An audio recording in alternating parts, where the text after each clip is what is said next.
This brings us to the last part of the second audio lecture series, full audio lecture series covering cellular biology, cell division, and of course now DNA, or deoxyribonucleic acid.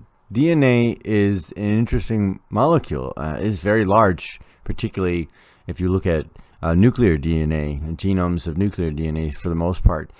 But it is the history and discovery of it that is quite interesting. And it is not until the 1950s that we have a clear idea of what the DNA molecule looks like. And then there were other helper molecules that were later discovered and even predicted by Crick, who was one of the co-founders, Watson and Crick, as well as Wallace, and as well as Rosalind Franklin. And then we found out that it is the building blocks of life, but it's just a template. It has all the information, but then there's all sorts of other, components that actually need to be conducted in order for your body to make proteins. And that is, things like transcription and translation, where DNA makes itself into a single strand molecule, a helper molecule, RNA, and then that RNA molecule moves to another part of the cell to make full functioning proteins. So we'll go through the whole process of how this works. In the late 1940s, early 1950s, everybody was racing to kind of understand the molecular structure of DNA. They knew about a number of different nucleic bases that you find in the middle rungs of the ladder on a DNA molecule when it's completely kind of flattened out. And they knew about a ratio of nucleic bases. They knew about what the structure looked like using X-ray crystallization or crystallography, where they took pictures of molecules that had been frozen. And then you had to account for what the molecule would look like for the crystallization procedure. The crystallization was being conducted at another university, not Cambridge, where Watson and Crick were professors.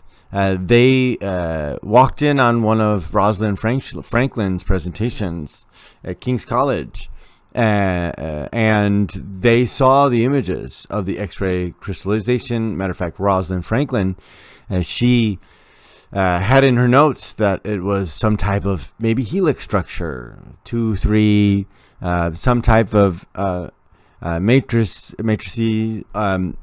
So she didn't quite understand it, and Watson and Crick were getting all sorts of information.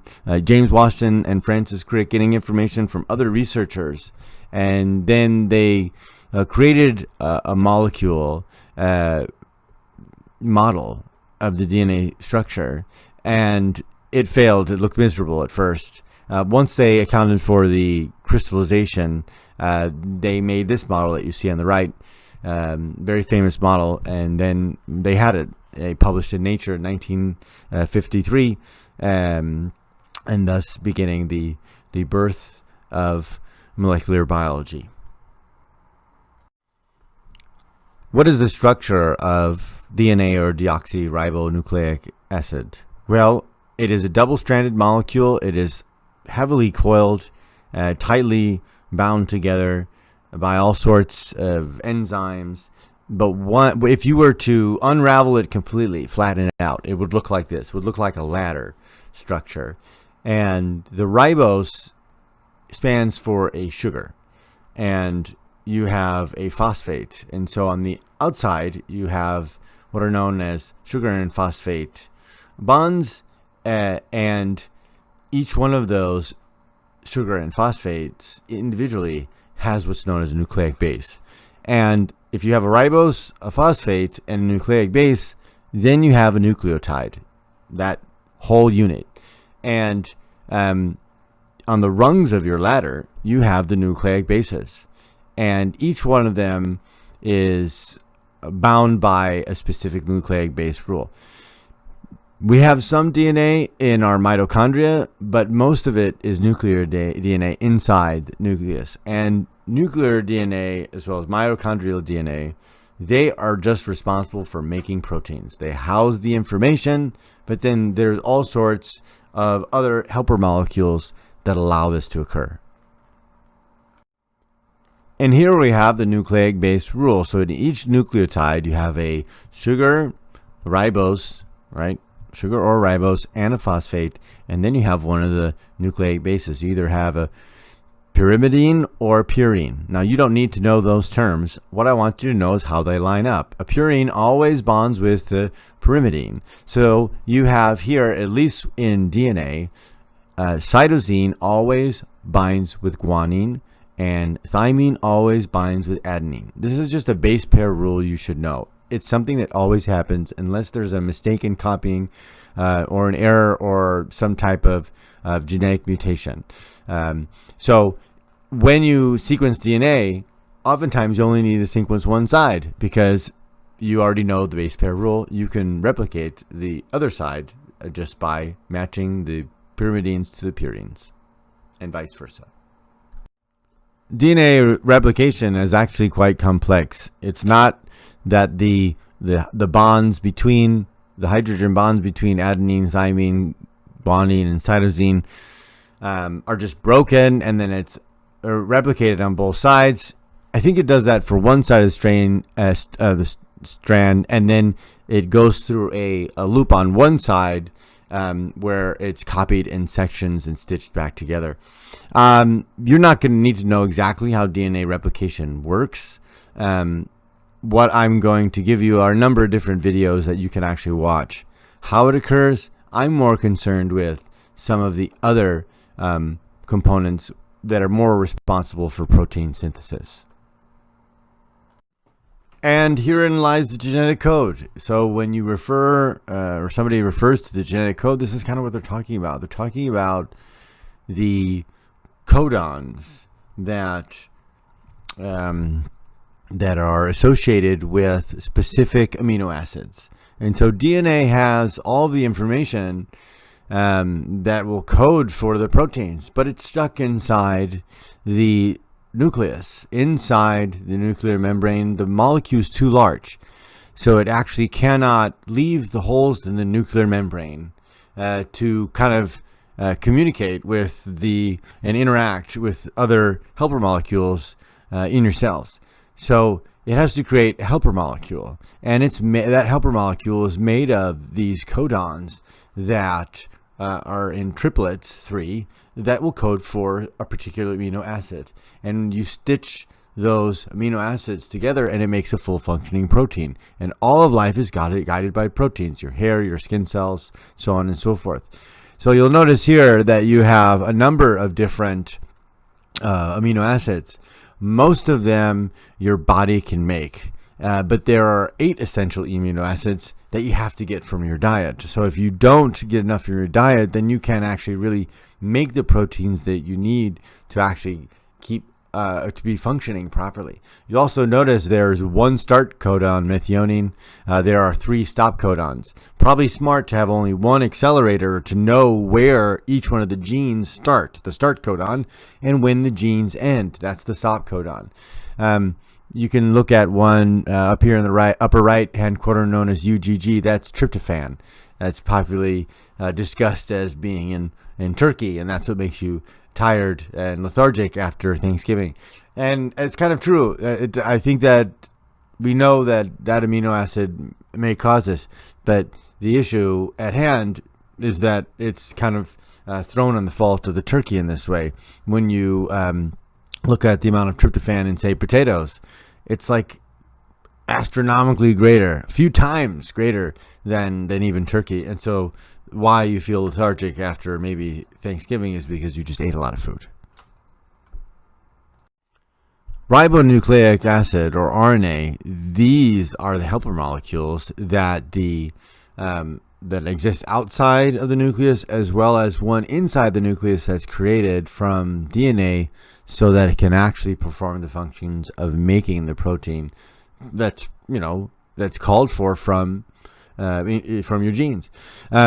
It's manufactured in the nucleus, of course, but we have some in the cytoplasm, in the area of ribosomes, where you actually have protein synthesis take place. And Francis Crick even predicted these types of molecules, because he was very brilliant.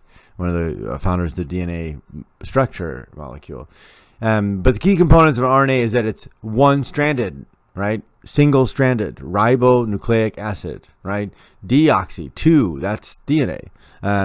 It can leave the nucleus. It can fit small. It's small enough to fit in the holes in the nuclear membrane and move to other parts of your cell. So DNA, nuclear DNA, cannot leave the nucleus. You do have some DNA in the mitochondria. One interesting aspect, and you may have noticed it on the previous chart with the genetic code, is that thymine doesn't code for anything. It's actually uracil that replaces thymine and codes for amino acids to make proteins. We don't understand why. All we know is that uracil is another nucleic base. It replaces thymine, and now adenine binds with uracil and vice versa when you're looking at RNA components and sequences in your cell. RNA is the one that's directly responsible for protein synthesis. DNA is the one that has the information, and it's kind of just sitting there on it and has it and storing it as a repository. And then RNA molecules, some that are created from the DNA molecule, as well as some that are existing in your cell, then actually perform the functions that make the proteins. For the purposes of this class, we're probably just going to cover 2 different types of RNA. Just know that there are others out there. Messenger RNA and transfer RNA, represented here with lowercase m and t, and then the capital letters RNA. Messenger RNA is distinct in that it is just a copy of RNA that is made from the nuclear DNA, and it serves as the template for protein synthesis. And I mean template meaning every time one of these molecules have to interact with each other, they have to be the opposite to attract, right? So the messenger RNA is going to be the opposite or a complementary strand of what it's reading on the DNA, right? Part of a gene or the genetic code. And then what it does is it copies that makes a complementary strand based on the rules, the base pair rules of nucleic bases. But of course, one exception, uracil replaces thymine, and now the messenger RNA can actually, as it's smaller, have it functions to be a full functioning protein, leaving the nuclear membrane, going to the side of a ribosome where it's read, and then transfer RNA. These are little helper molecules, and they actually kind of swing down, and they are attracted, right, opposite molecule to the messenger RNA, and then they will actually begin stitching together the bunch of amino acids that eventually make a full functioning protein for your body. There are 2 different types of processes involved with messenger and transfer RNA specifically. They're known as transcription and translation. This is a very good slide kind of showing you how this whole process works. But we need to understand 2 processes of protein synthesis, basic ones, transcription and translation. Transcription is the making of the messenger RNA. This is where kind of the information is transcribed from DNA into RNA world. And this occurs in the nucleus. This allows the messenger RNA now to move through the holes in the nuclear membrane. You can see the schematic here on the left going from DNA. It's being transcribed into RNA. There's the hole in the nuclear membrane. You see the arrow. It can leave, and translation occurs outside of the nucleus in the cytoplasm, specifically at the side of a ribosome, where the messenger RNA is kind of read, and it is then kind of translated, right? And that's this process of translation, where the transfer RNAs stitch together the amino acids. Now you have a full functioning protein for whatever your body needs.